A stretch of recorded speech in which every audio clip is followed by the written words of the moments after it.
o poder de uma palavra.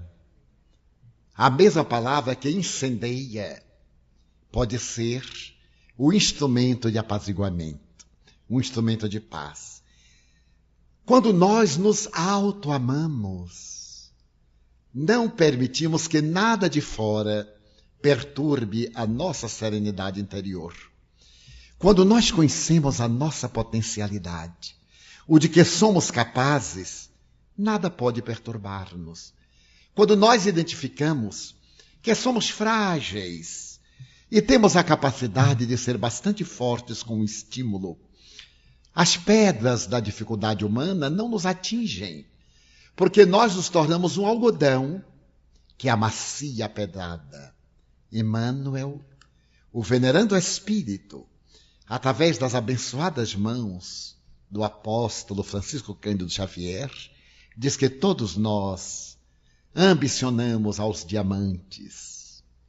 Temos um respeito muito grande pelos brilhantes, mas que se alguém nos atirar um na face, a dor do choque nos faz reagir.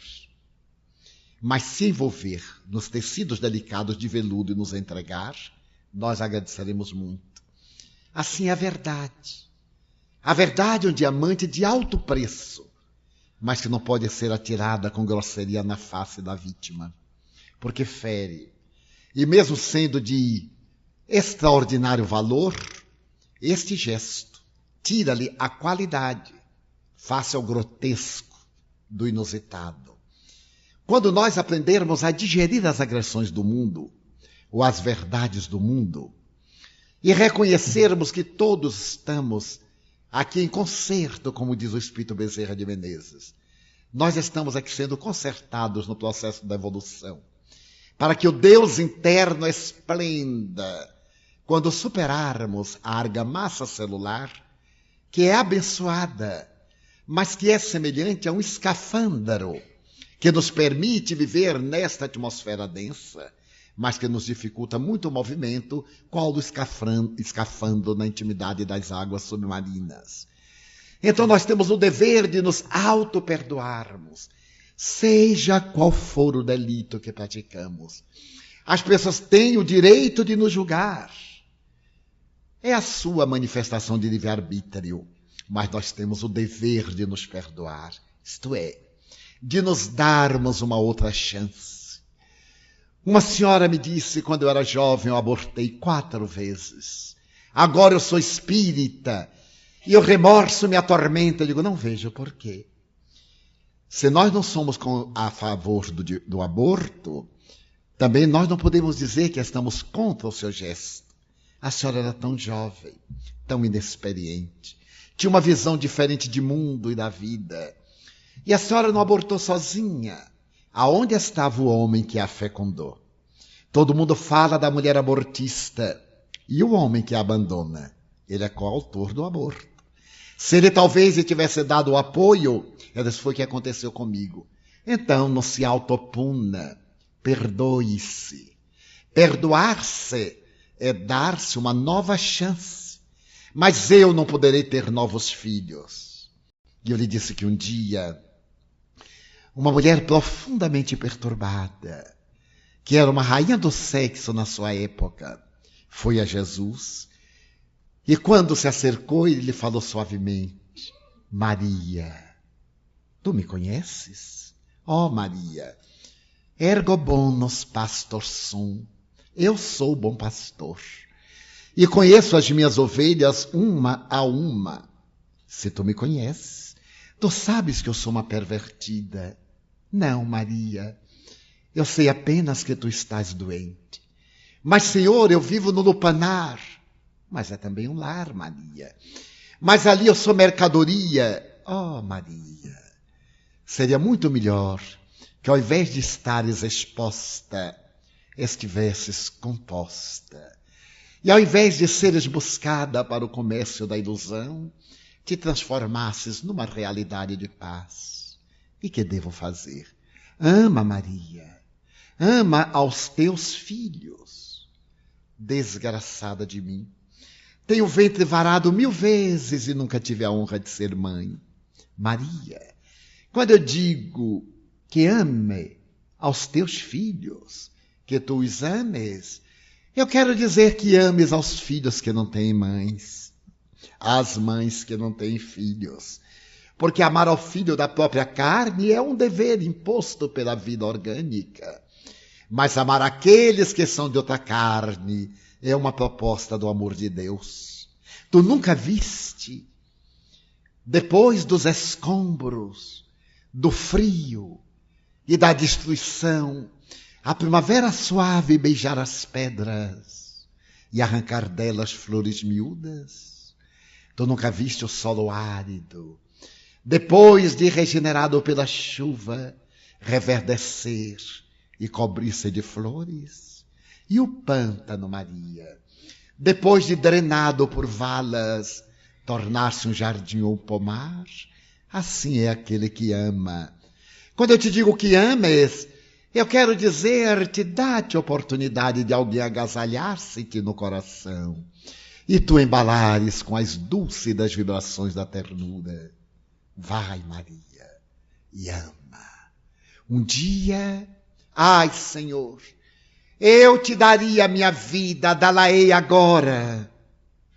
É cedo, Maria, mas um dia, que não está muito perto, nem tão longe, eu te pedirei a vida. E a meretriz de Magdala, Miriam de Migdol, saiu dali, nunca mais esqueceu aquele doce diálogo. Ele não a condenou. Ele não a absolveu. Ele deixou o problema com ela, porque o problema era dela. Quando ele libera a mulher adúltera de ser apedrejada, os materialistas dizem conivente com adultério. Não. Se ele a condenasse, aonde estava o adúltero? E o marido que não cumpria com os deveres e que a denunciou? Simplesmente ele não condenou. Porque o problema do equívoco não é de quem vê, é de quem o carrega. O problema do conflito não é meu diante de alguém que faz o escândalo, é da pessoa escandalosa. Eu não tenho direito de a censurar nem de a absolver, mas eu tenho o dever de ajudar, ministrar-lhe o remédio. E que fez a mulher? Ela reabilitou-se. A partir daquele encontro em Cafarnaum, toda a tarde, quando o leque dourado de sol queimava as últimas nuvens e apagava-se no poente, de uma barca, um homem belo e incomparável estendia as mãos e falava aos ouvidos do coração dos aflitos. E entre estes, uma mulher de peregrina beleza atendia crianças, socorria desvairados, punha óleo em feridas. E depois que ele se foi, e ela o viu, em uma manhã esplendorosa de Cafarnaum, quando todos os amigos se foram, e ela disse: levem-me, Pedro, leve-me com você. Não posso, tu és mulher. As mulheres são frágeis. Não posso levar-te comigo. Maria compreendeu. Nunca perdoariam o lugar de onde ela veio. Perdoavam aos homens que a derrubaram, mas não perdoava a quem havia caído. Ela entendeu e continuou na praia. Pediu emprego de porta em porta em Cafarnaum, Magdala, Dalmanuta. Mas quem tinha lugar para uma mulher arrependida? Todos nós falamos sobre a virtude, mas não damos chance aos que não têm virtude adquirirem-na. Falamos sobre o crime, mas não damos a mão ao criminoso para que se erga. Ela ficou naquela praia a sós. Na terceira madrugada, ela viu um magote de pessoas que batiam a matraca e uma voz surda que de quando em quando chegava: fugi! Morfeia, a doença bíblica, o mal de Hansen. Saí da direção do vento. Ela quis correr, mas lembrou-se dele. Que faria Jesus? E ela ficou. Quando chegou aquele grupo, alguns a cavalo, outros sem vista, sem membros em muletas, crianças marcadas com as rosas púrpuras da degenerescência orgânica. Ela perguntou: para onde ides? Procuramos a Jesus de Nazaré. Estamos chegando das longas terras da Assíria. E ouvimos falar de um profeta peregrino que lavava lepra. Onde? Estamos tão cansados. Maria abaixou a cabeça, porque chegastes tarde demais. Mataram-no. Ele se foi, voltou para nos dizer que estaria conosco. E agora retornou ao seio do seu Pai, e a nossa dor ficou entre nós. Maria viu a decepção nos seus rostos, as lágrimas de desencanto. Então ela começou a dizer: mas ele nos disse. E repetiu as palavras do Sermão do Monte. E falou mais e mais. Até a alvorada do outro dia, quando as autoridades de Cafarnaum vieram expulsá-los para o Vale dos Imundos. E quando eles se foram, sorriam. A esperança estava estampada no seu rosto. E quando ela os viu dobrar numa curva da praia, e uma criança acenou-lhe a Deus, ela pensou: eram seus últimos amigos. Não tinha ninguém. Ela deu um grito: esperai por mim. E saiu a correr. E 2 semanas após, no Vale dos Imundos em Jerusalém, chegava mais um grupo de atormentados de longe, e uma mulher de rara beleza. Toda tarde, de cima de uma pequena plataforma natural da rocha, aquela mulher de cabelos dourados que lhe caíam sobre os ombros e os seios, falava transfigurada de Jesus. E começava o seu discurso: vós, os leprosos. Um dia ela se banhava numa cascata, e olhando o peito notou uma despigmentação. Tentou limpá-la, tomou de um seixo e cravou, não sentiu dor. Naquela tarde, ela abriu os braços e disse-lhes: nós, os leprosos. Reabilitou-se, recuperou-se. A nossa tarefa é de auto-perdão, ela auto-perdoou-se. Ela havia delinquido pela ignorância. Mas ela não guardou ressentimento daqueles que a empurraram no lodaçal, nem o lembrava. Mas também ela se recuperou. E conta uma velha lenda que, tomada pela enfermidade, ela foi visitar a mãe de Jesus, de quem sentiu uma grande falta. Da mulher sensual de Migdolo Magdala não restava mais nada. Era um corpo em putrefação que respirava. Ela ouviu dizer que a senhora estava em Pátimos com João, o discípulo amado. Ela resolveu ir, despediu-se dos amigos que ficaram chorando. Viajava durante a noite por causa do sol inclemente e repousava durante o dia à sombra de velhas figueiras na estrada. Crianças atiravam-lhe migalhas e ela jornadeou até que, exausta, tomou as portas de Éfeso, em delírio de febre. Alguém ouviu-a chamando o nome João, Maria de Nazaré. E então foram as pessoas até a casa do jovem e maduro João, e ele veio buscá-la, carregou-a nos seus braços e levou-a à sua casa, onde a colocou sobre uma cama. A mãe do crucificado velou por ela 2 dias e 3 noites.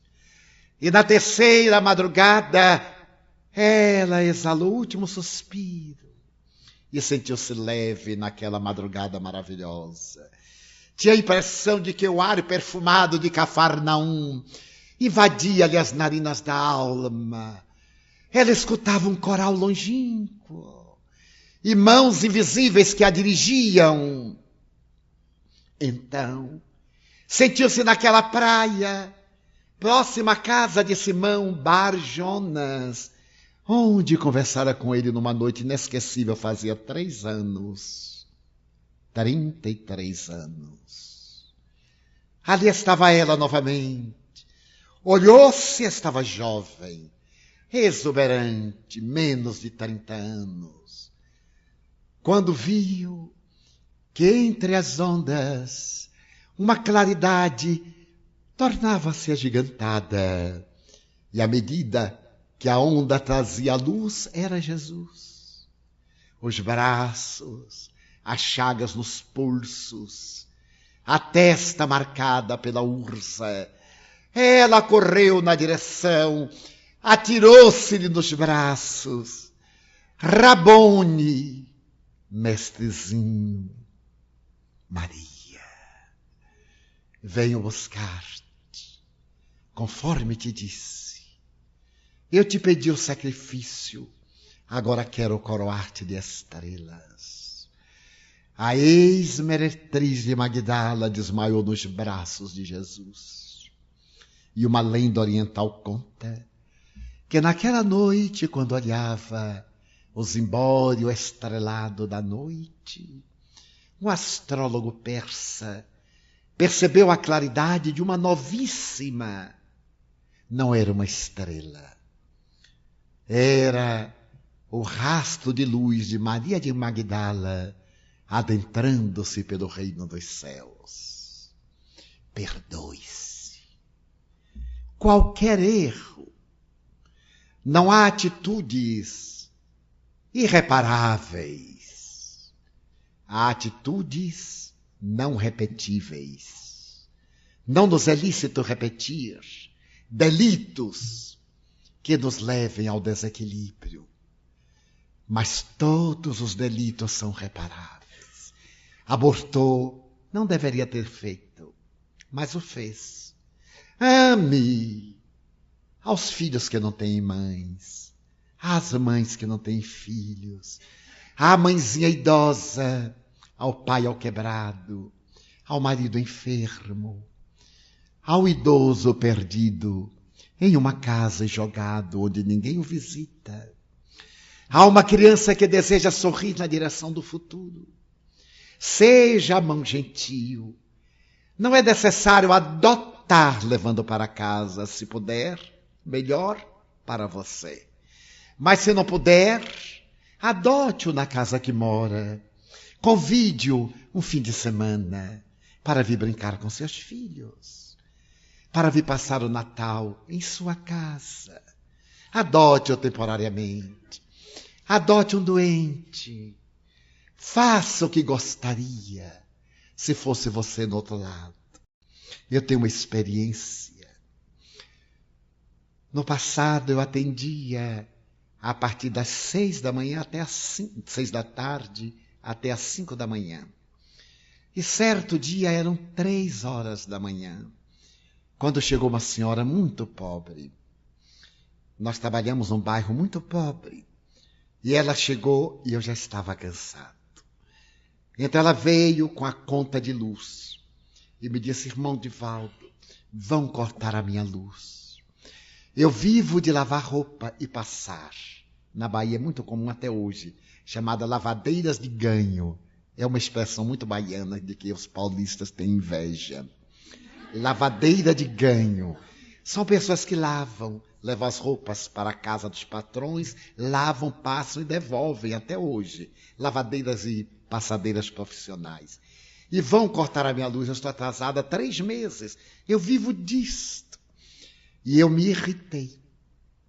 Eu disse, meu Deus. E me irritei. Porque ela disse, foi uma pessoa de bom coração que me mandou aqui. Eu já estava cansado de gente de bom coração. O mundo está cheio de gente de bom coração e de pouca ação. São pessoas que dizem assim, dê um pulinho ali, vá fulano e peça. Procure Beltrano, diga que foi eu que mandei. Mas eles nunca fazem. E eles ficam muito bem porque são de bom coração e ruim é quem nega. O pior é que mandam sempre para as mesmas vítimas. E quando ela falou, foi uma pessoa de bom coração, seu Divaldo, sócia daqui da casa. Me deu vontade de morder a pessoa. Porque nós não temos sócios, temos colaboradores. E então eu disse, meu Deus, este bom coração poderia ter ajudado a pessoa e não transferido a sua boa ação. Fiquei então na expectativa e me irritei por dentro, mas por fora, aquele anjo barroco da Catedral de São Francisco. E por dentro, outra coisa. E eu disse, mas minha irmã, eu não tenho dinheiro. Porque eu sou como a Rainha Elizabeth, eu só carrego a caneta. Nilson é que paga. Ele é que carrega a carteira, eu só carrego lenço e caneta. Não gosto nada nos bolsos. Como ele está sempre comigo, ele que paga. O Miguel, que é a vítima número 2. Não tenho culpa, é karma deles dois. Mas eu disse, minha irmã, eu não tenho. E lamentei não ter. E disse, meu Deus, 3 da manhã, ainda tinha umas 10 pessoas. E ela começou a choramingar. Eu disse, mas o que é que a senhora quer que eu faça? Eu não tenho. Nós temos um serviço social. A senhora vem amanhã. Eu lhe encaminho uma pessoa, eu faço um bilhete. Mas, irmão Divaldo, eu tenho que pagar até 10 horas da manhã. Ela exagerou um pouquinho. Eu disse, mas eu não posso fazer nada. E fui ficando mais irritado. Aquela irritaçãozinha. Nisto veio Joana de Ângeles, na hora errada. E ficou atrás da senhora e me perguntou, qual a razão da irritação? Eu disse, eu irritado? Eu não sabia onde meter a cara, porque a pobre da senhora não sabia, mas Joana sabia. E eu disse assim, eu irritado? Não, minha irmã, é que eu não tenho dinheiro. Ela disse, mas Nilson tem. Este mundo espiritual é terrível. Eu disse, muito bem, meu filho, você ficou irritado porque ela falou sobre uma pessoa de bom coração? Eu disse, exatamente. Aí eu descarreguei. Eu digo, a pessoa podia ter ajudado, porque todo mundo manda para aqui. E você está triste porque está ajudando, Divaldo? Note bem, aqui tem uma linha divisória. Bem-aventurado quem está do lado de cá. Você já se colocou do outro lado? A posição de quem pede. Eu disse, não, senhora. Então não pode se irritar. Você está aqui também porque quer. Mude de posição. Comece a pedir. Eu digo, minha irmã, então não reclame de dar. Eu disse, mas é que eu estou cansada. Aí eu comecei a me desculpar, a culpa era do cansaço. Ela disse, olha, meu filho, eu vou lhe contar uma coisa que não deveria, mas eu vou lhe contar. Esta senhora estava com um grande problema e está. É autêntica a sua necessidade. E ela orou a Deus, pediu a Jesus. E pediu, e comoveu Jesus. Então o Senhor, pessoalmente, disse, tenho que atender a esta criatura. Mas como dar-lhe o dinheiro?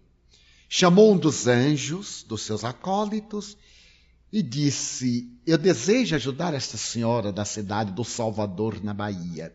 Com quem é que eu conto lá? Então o anjo disse, um momentinho, senhor, eu vou ver o livro do Reino dos Céus. E pegou o livro e abriu, Cidade do Salvador. Estava meio vazio, mas ele foi olhando. E cá embaixo tinha um nome assim, Divaldo Pereira Franco. Então mande para ele. É o último da lista, porque tinha irmã Dulce, tinha esse. Mas lá embaixo estava em letrinha miúda. Não, manda para esse. Então você está aborrecido porque seu nome está no livro do Rei do Céu. Eu digo, não, senhora. Aí eu já vejo para mulher assim, minha irmã. Olhem a boa palavra. E então Joana disse, não acabou aí, não me deu paz. Me matou de remorso. Joana me disse, meu filho, o anjo desceu e chegou para ela, procure Divaldo, mas ela estava tão agoniada que não ouvia. E ela saiu desesperada. Aí o anjo pegou um homem de bons sentimentos, mudou a palavra coração, e disse, mande para Divaldo, mande para Divaldo, mande. Ela disse, meu senhor, o senhor me ajuda aqui. Vai ao Divaldo, diga que foi eu quem mandou. Mas quem está mandando é Jesus. E eu então disse assim, minha irmã, ter eu não tenho não. Mas espera aí um pouquinho que Nilson tem. E resolvi. E fiquei com remorso. E eu disse, eu vou colocar um dinheiro no bolso. Eu vou colocar. A partir de agora eu vou colocar. E coloquei. Mas sendo funcionário público do SUS. Vocês imaginem o que é que eu podia colocar. Mas eu coloquei. E parece tentação. Daí há 3 dias outra. E quando eu ri que meti o dedo, não dava. Eu digo, Nilson, novamente, que ele é o caixa. Eu digo, olha, eu vou lhe dar aqui uma parte. Você passa lá e diz a tio Nilson que eu mandei pedir que ele complete. Que faz bastante tempo que ele não faz caridade. Eu passei a ser na consciência. E fiquei com remorso. De repente, Joana me aparece e diz, eu noto que o senhor está triste. Quando ela me chama o senhor, a coisa não está boa. Eu disse, minha irmã, eu estou com aquele peso. E por que não se perdoou? Você tem o direito de ficar cansado. E tem o direito também de se irritar. Por isso que eu tenho o direito de chamar a atenção quando esteja equivocado. E não tenho o direito de ficar com mágoa porque já se reabilitou. E eu disse, e o nome, minha irmã, lá no livrinho, mudou para cima um pouquinho? Ela disse, mudou, Divaldo. Ai, graças a Deus, meu filho, eu não sei, porque vai aumentar o número dos recomendados.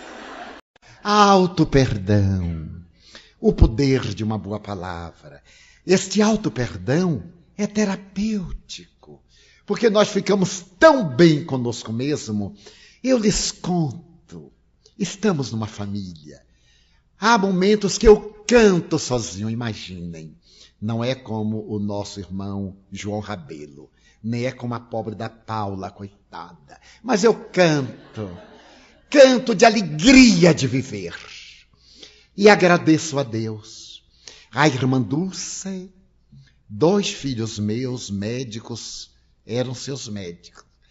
Quando ela já não podia trabalhar, tuberculose bilateral, fazendo hemodiálise, quase que permanentemente, cada 4 horas, em uma cama dura. Aí alguém perguntou, irmã, por que a senhora está tão alegre? Ah, estou trabalhando para Jesus. Mas a senhora não se levanta. E precisa levantar, isso com muita dificuldade, para poder trabalhar para Jesus. Então meu filho perguntou, ensine-me. Ela disse, quando eu inspiro, eu faço, obrigado, Jesus. Quando eu expiro, louvado seja Jesus. Inspirar, ela agradecia. Expirar, ela louvava. Então, ela não morreu, ela desencarnou suavemente.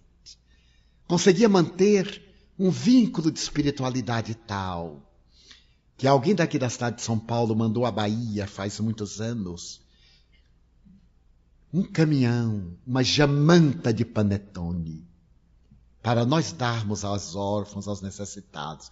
Nós só víamos panetone nas vitrines das lojas caras. Lá era pão mesmo. Há um pão assim muito próprio chamado pão sovado.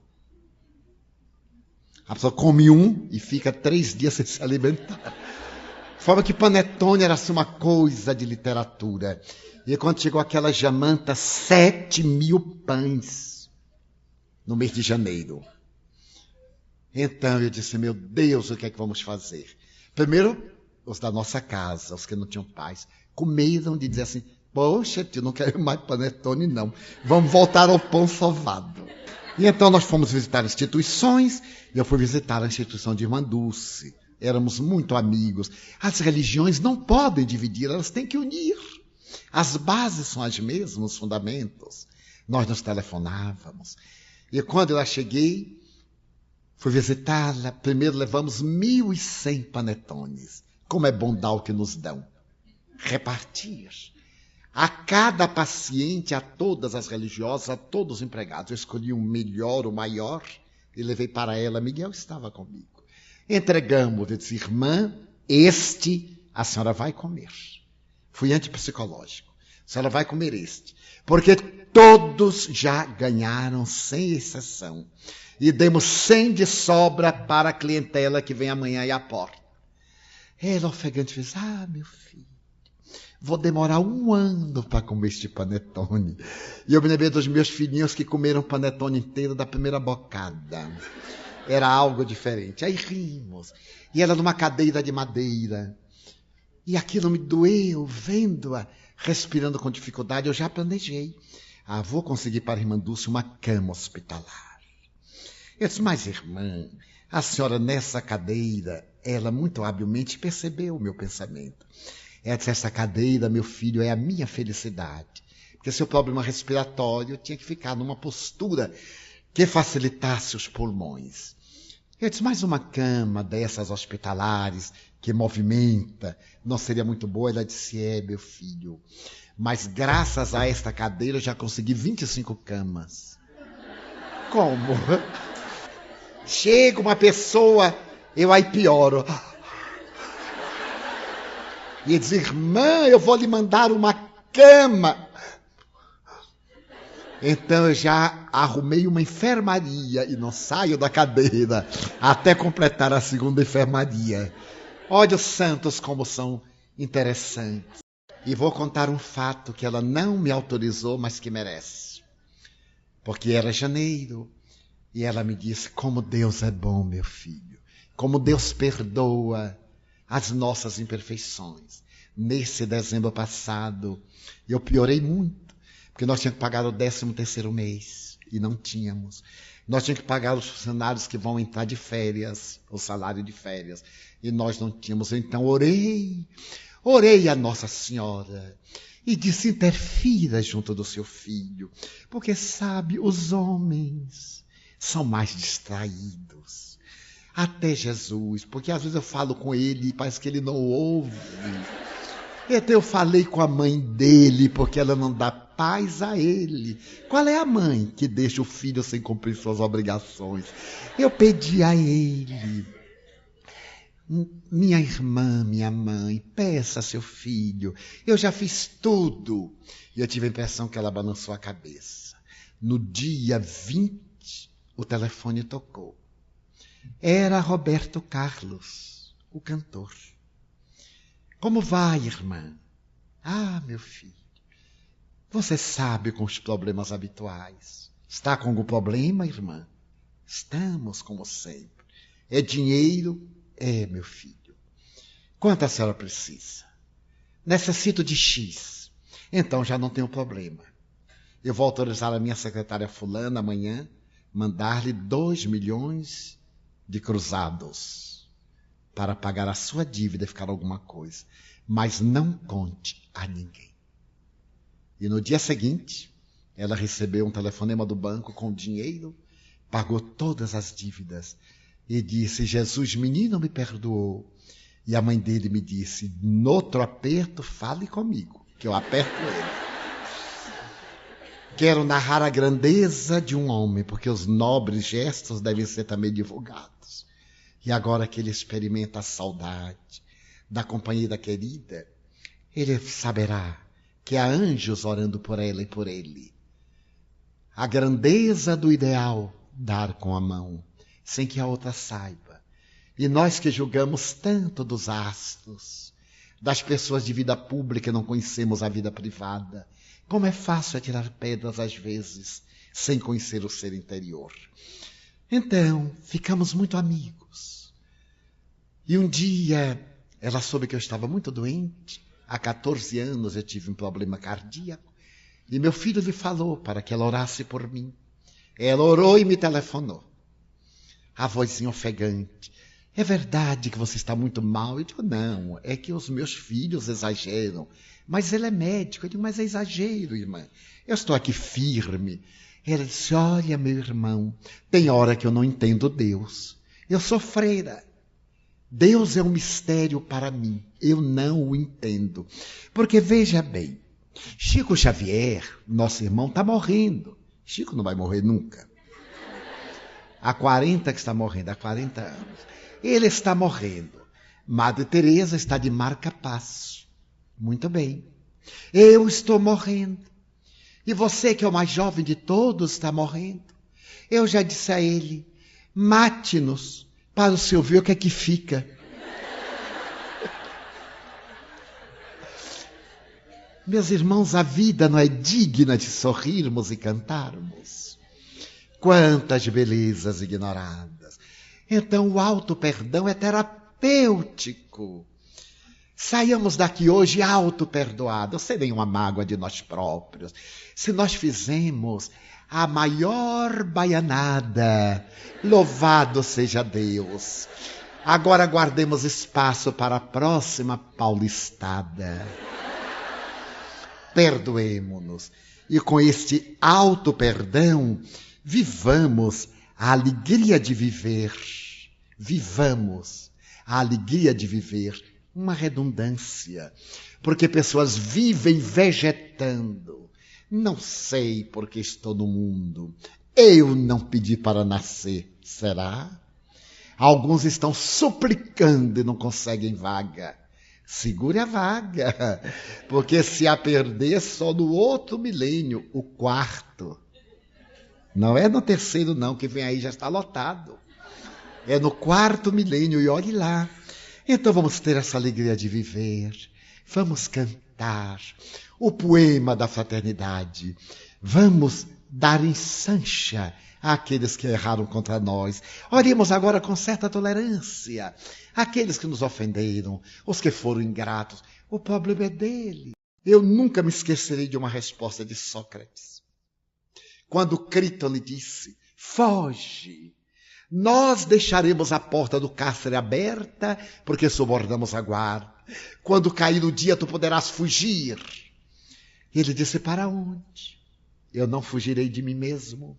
Aonde quer que vá, eu me levarei. Mas tu estás encarcerado. Eu? Não. Estas paredes não me retêm.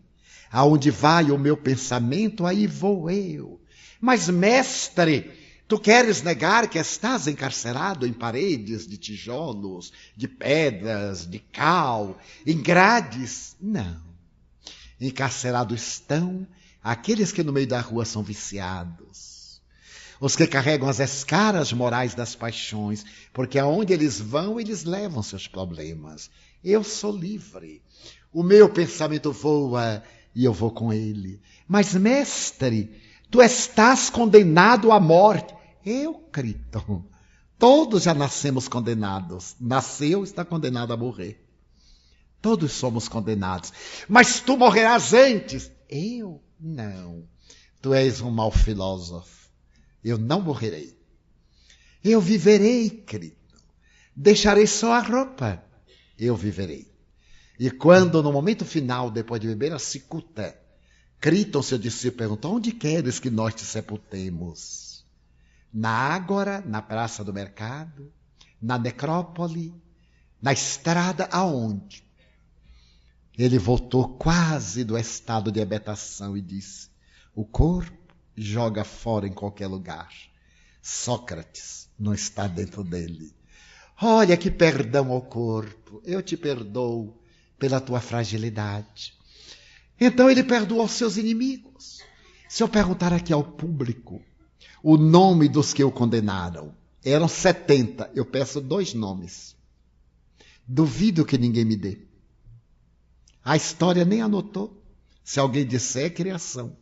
A história anotou. Os 70 tiranos que governavam Atenas. O nome do que levou a taça de cicuta. Mas de Sócrates, ninguém esqueceu.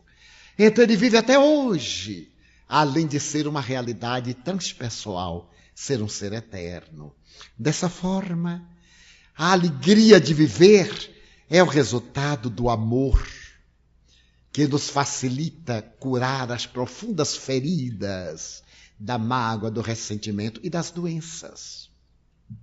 2 físicos quânticos, conforme nos referimos já, os doutores David Bohm e Stewart Wolf, estabeleceram que quando nós amamos, nós produzimos moléculas, micropartículas, que podem ser semelhantes a fótons e vitalizam-nos a corrente sanguínea.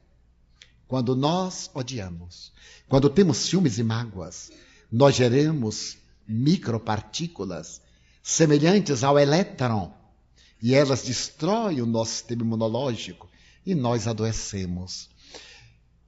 O Dr. McClelland, de Harvard. Os derivados do amor produzem linfócitos que sustentam a vida. O otimismo nos ajuda a viver. Nilson, que aqui está, há 8 anos fez uma cirurgia cardíaca. É um homem rico. Ele tem 3 pontes safenas e uma mamária. Uma pessoa que carrega 4 pontes é muito rico. Ficou desenganado em coma 5 dias e 5 noites. Tomou choques que lhe queimou o tórax para poder voltar à realidade. Ficamos ao seu lado ali, orando, aplicando bioenergia na unidade de terapia intensiva, os 5 dias e 5 noites. A gentileza dos médicos nos permitiu ficar acompanhando o paciente. E na primeira noite, como é muito movimentadas as unidades de terapia intensiva, eu queria aplicar um passe. Ele estava muito desfeito. E eu me concentrei, digo, eu tenho que dar o passe mental. Porque imagina aqui no hospital, aplicar o passe. Eles vão me botar para fora. E quando eu estava orando, chegou o médico e disse: Divaldo, que bom que você está aqui. Eu estou ali com um paciente de câncer morrendo. Você poderia aplicar um passe nele? Eu perguntei: e aqui pode aplicar passe? Ele disse: pode. Então deixa eu primeiro aplicar no meu doente, para depois aplicar no seu. Bom, e fiquei aplicando em todos, porque é a caridade, para que Jesus visse que eu estava com aquela equidade, apliquei em todos os pacientes. E quando eu me recolhi, uma enfermeira disse assim: irmão Divaldo. E o médico: irmão Divaldo. E fez a fila. Então, se a questão era esta, eu digo, eles vão ficar fortes e eu vou ser internado. Já estava internado, só faltava deitar na cama. Muito bem. No 5º dia, Nilson voltou à lucidez, passou uma unidade de semiterapia e depois foi para o apartamento, mas eu continuei subindo. E chegou um dia que ele teve alta. E na hora que ele teve alta, o diretor do hospital me mandou chamar e disse: senhor Divaldo, eu quero dizer ao senhor que o senhor me criou um grave problema na UTI. Eu disse: e o senhor soube? Porque o hospital guarda um segredo, é uma coisa. Tudo fica em segredo. E o senhor soube? Ele disse: mas é natural que eu soubesse, eu sou o diretor do hospital. Ele disse: o senhor vai me perdoar, eu não tive má intenção. Não. O meu problema é que o senhor me criou um grande desafio. Ele disse: qual é? E agora, quem é que vai ficar dando passe nos meus doentes? Faremos uma equipe e mandaremos se o senhor deixar. Porque até uma das religiosas, uma freira, quando eu terminava, ele disse assim: e o meu? Tome, seu problema era esse. Pois bem, Nilson teve a sua convalescença, recuperou-se. Posteriormente teve um problema prostático. E ao fazer os exames, o PSA estava muito alto. Eu quero lembrar aqui aos cavalheiros que depois dos 40 anos, semestralmente faço o exame de PSA. É apenas dar um pouquinho de sangue e mandar fazer o teste para ver a sua dosagem de hormônio masculino. Até 4, ok. Se tiver mais de 60 anos, até 7, são 3%. E um pouco mais, corra depressa ao médico e nem ore, vá logo ao médico. Porque é sintoma de futuro câncer se já não estiver instalado. Mas se pode fazer a terapia preventiva. E quando o Nilson fez os exames, já estava com um câncer prostático. Ao examinar as 11 peças da biópsia, 3 estavam com a presença de células cancerosas. E fazendo os exames complementares, o câncer estava com metástase óssea. E o meu filho médico disse: tio, não há jeito agora para tio Nilson. Nesse momento ele teve um bloqueio, um ateroma, no lugar da junção da ponte. Ele não pode fazer quimioterapia por causa do problema cardíaco. E não pode fazer outra incursão cardíaca, ele vai morrer. Eu disse: mas os médicos também vão morrer, você vai morrer também. Esta é a vingança dos doentes, os sadios também vão morrer. Ele disse: mas ele vai morrer antes, com dores insuportáveis. Eu disse: esta é a última palavra, já recorri ao meu professor, ele já consultou outros especialistas, é uma questão de poucos meses. Porque o câncer ósseo é terrível. Ele disse, você está querendo que eu dê a notícia a ele, não é verdade? É, sim, senhor. Não há problema, eu vou dar. À noite, quando nos fomos deitar, ele disse, olha, Nilson, o médico acha que seu caso é muito mais grave do que nós pensávamos. Porque tem um problema cardíaco, tem um problema do câncer, já tem metástase óssea. Naturalmente, os ossos estarão em breve todos contaminados, os demais órgãos, o baixo ventre e tal. E Nilson, bem sereno, disse, eu só queria um pouquinho de tempo para terminar um plano. Todo mundo quer mais um pouquinho. E é bom, ninguém diga, já vou me entregar. Negativo. Dizer a morte, deixe depressa que já viu. Tenha paciência. Não há essa pressa toda. Chico Xavier, quando perguntaram, Chico, é verdade que você está para morrer? O povo está com a pressa que eu morra, eu não. Então Nilson também disse, a senhora morte, tenha paciência. E eu lhe falei que quando falham ou quando não são suficientes as terapêuticas acadêmicas, e nós devemos submeter-nos a elas, nós temos as terapias alternativas do amor, a visualização terapêutica que vamos fazer hoje à noite. Ontem fizemos um encontro com Jesus e hoje uma terapia.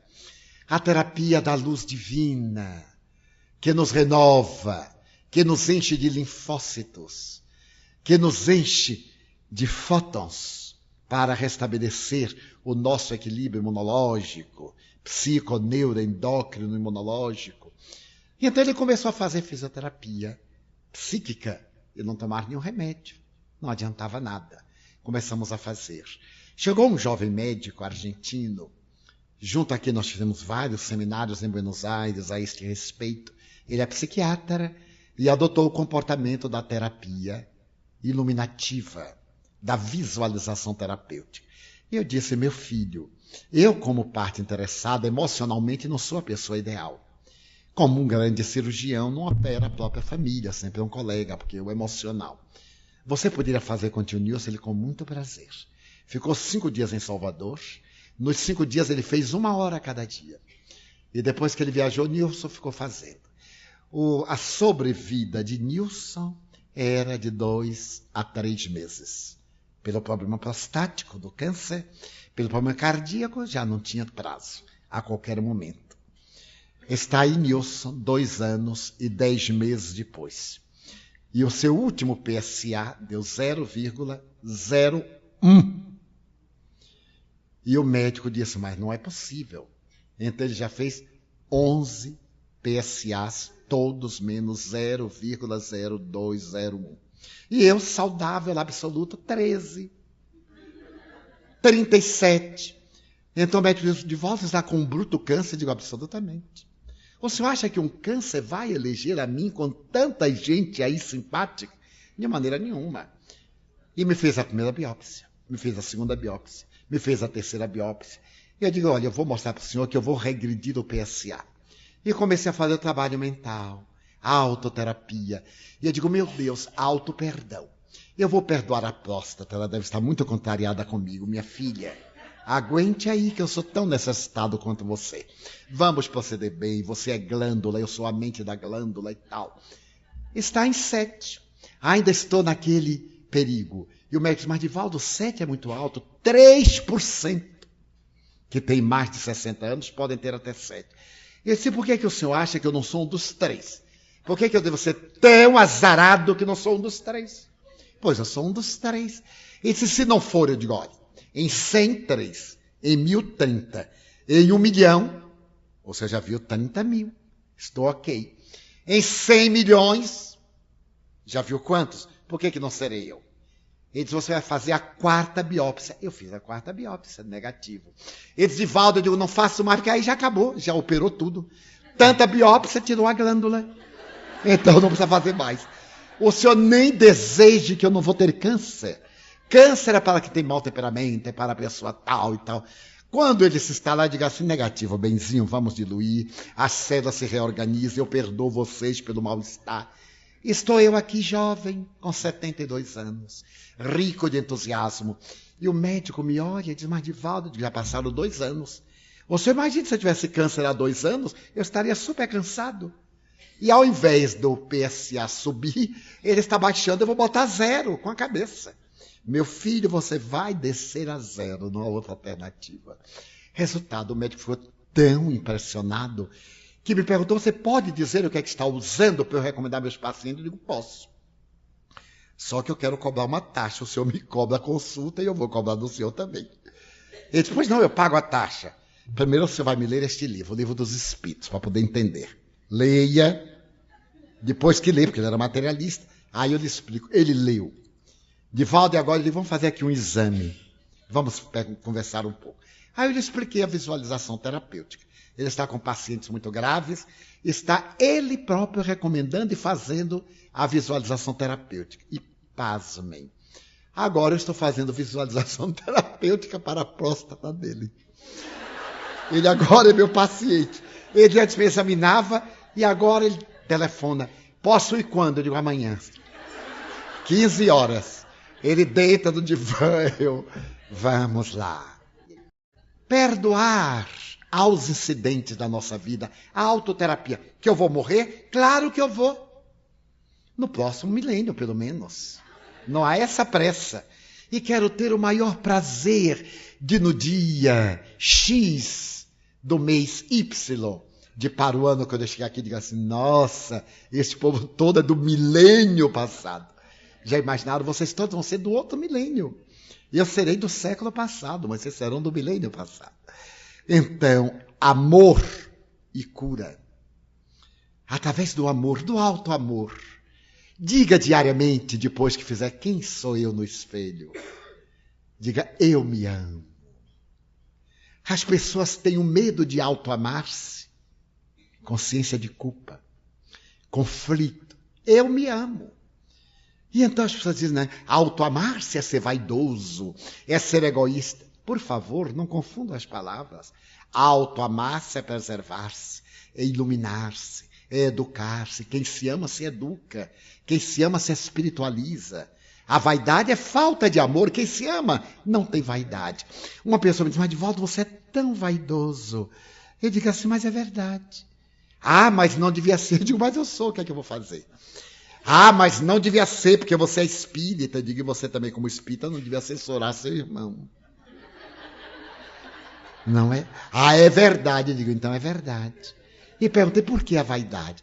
Ah, porque você se apresenta bem. Eu digo, meu filho, é o povo que dá, é caridade.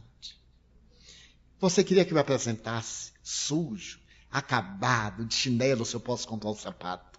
Com camiseta decotada, se eu posso comprar uma camisa de manga comprida. Se eu me sinto bem, se eu me amo, eu me respeito.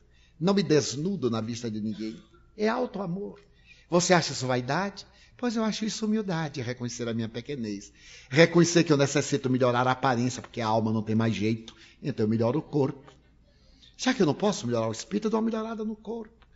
E um amigo me disse, Divaldo, você está pintando o cabelo? E eu disse, não. Antigamente é que pintava. E o cabelo ficava parecendo aqueles guarda-chuvas. Agora se usa shampoo, meu filho. O shampoo é a maior coisa que a ciência deu. A gente entra no banheiro com 70 anos, 15 minutos depois sai com 45. Você não acha isso uma maravilha? Ah, mas não devia. Aonde é que está escrito que não pode? Ah, porque Allan Kardec, eu digo, era vaidoso. A sua biógrafa tem a oportunidade de dizer que ele tinha aqui uma pera, aquele cabelo, para esconder uma verruga. Eu não tenho verruga, escondo o cabelo branco.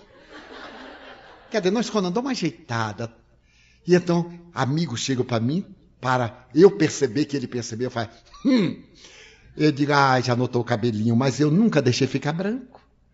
Eu fui devagarzinho, à medida que ele foi mudando, eu também. Fomos acompanhando.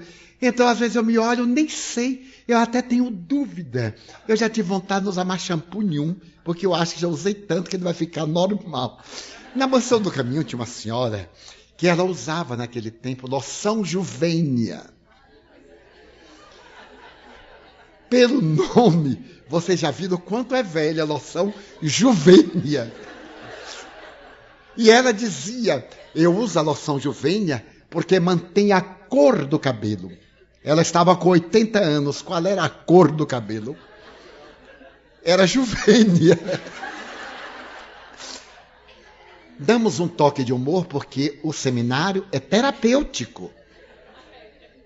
E estamos aplicando risoterapia, tornando a vida agradável, a vida leve, para sairmos daqui sem conflitos. Nós geramos conflitos de coisas mínimas. Uma pessoa nos olha e a gente já está me censurando. Complexo de inferioridade, a pessoa é míope. Aqui na esquina, acho que esta é a avenida, que avenida é esta? Ipiranga. Pois eu fiz um teste entre a Avenida Ipiranga e São João, lá longe.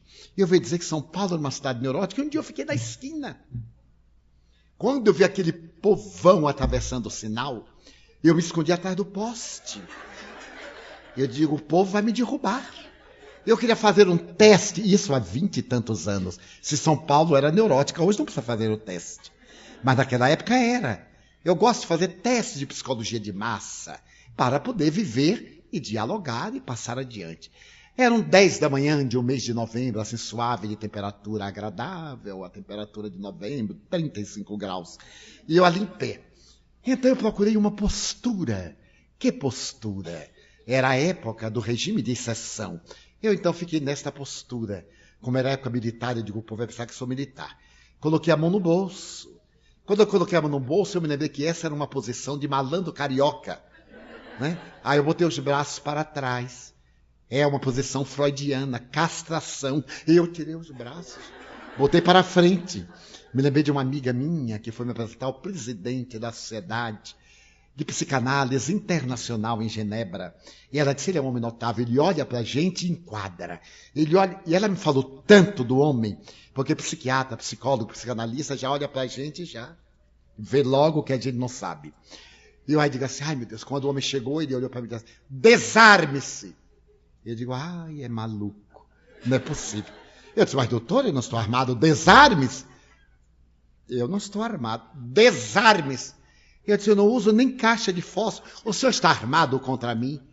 Eu disse, estou, mas não sei. Porque o senhor está na defensiva. Ó. Essa é a posição de defesa. A gente está fechado psicologicamente. A gente está na defensiva. Eu estava. Note que bom senso psicológico. Ela me falou tanto que eu digo, ele vai ver se ele me descobre nada. Inconscientemente. Aí eu segurei no poste, que eu sou meio italiano, eu falo com as mãos. Como é que eu podia ficar parado? Segurei no poste. E quando abriu a multidão, eu digo assim, eu vou olhar. Aí eu ri, mas eu fui com tão pouca sorte que eu ri para um rapaz. Quando eu ri, naquele tempo ri para um rapaz era uma coisa horrorosa. E ele era estilo chimpanzé de praia. Ele veio, ele olhou de novo, eu rindo, porque é da psicologia. A pessoa olha e confere, né? Olha, e eu... Ele foi avançando, ele vai me dar um soco, mas não tinha jeito. Chegou bem junto de mim, halterofilista, e perguntou, qual é o caso? Eu disse, não sei. Como não sabe? Não está olhando para mim rindo? Eu digo, não, senhor. Eu não posso estar lhe olhando, que eu sou cego.